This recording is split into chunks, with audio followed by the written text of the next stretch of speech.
The problem I'm trying to solve is a very big problem, and it's obesity. It's really the leading public health issue in the United States and quite actually in a lot of the world now. We have fully half of the United States has a BMI over 27, and what that translates to is being overweight. We have 12 million people that actually qualify for something that's fairly drastic, which is weight loss surgery. 12 million people. Criteria for weight loss surgery in the United States is constituted by National Institutes of Health is a BMI over 40 or a BMI over 35 with a comorbidity. And that's a very big problem I'm trying to solve. And currently the only treatment option that is effective and enduring is surgery. We know that traditional treatment options like diet, exercise, behavior modification, even medications fail about 95% of the time. We have better treatment programs for crack cocaine than we do for morbid obesity. Fortunately, surgery is one thing that works, but surgery only works in the right hands and in the right patients. And patient selection and education is very important. And from the surgeon point of view, experience is very important. So that's where volume and outcomes come out to be very important in the ultimate care of the patient. I participated and led a couple of research projects that I think are of interest in the field.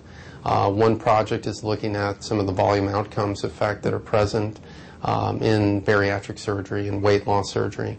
And what we've seen is not unique in surgery. What we've seen is that the more you do, the better you are. And we've seen that on the national basis for our adult population. And we just published a study this January where we saw a similar effect for adolescent bariatric surgery where volume makes a difference. So size does matter when it comes to bariatric surgery. The more you do, the better you are. Practice doesn't make perfect, but it certainly makes competent. We've also done other research in other fields. We've done research on the benefit of gastric bypass surgery on cardiac risk factors, and we demonstrated tremendous improvements across the board, everything from total cholesterol all the way up to C-reactive protein.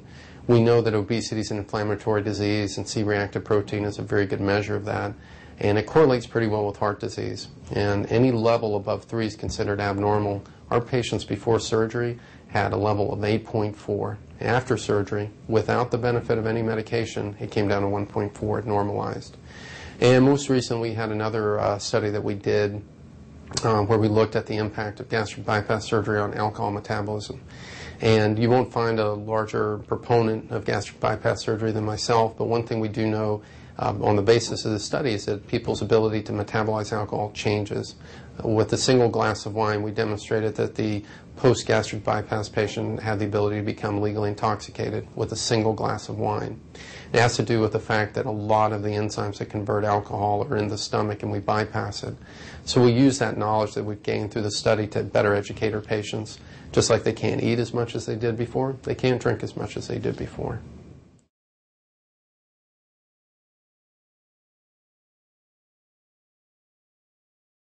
Well, I hope as being a bariatric surgeon that I can in some ways lead the way when it comes to dealing with obesity in this country. We know that it's a problem, it's fairly pervasive, and it's going to take more than surgery to solve it. But what we can do is focus attention on the issue, and I think of surgeons as being first responders to this public health epidemic. Our current research is focusing on really making our surgery as safe and as effective as possible. Most recent study that we saw that was of interest was the addition of good bacteria, i.e. probiotics, and we found that if patients after surgery took these probiotics, they actually lost more weight, and it helps lend some credence to the obesity as an infectious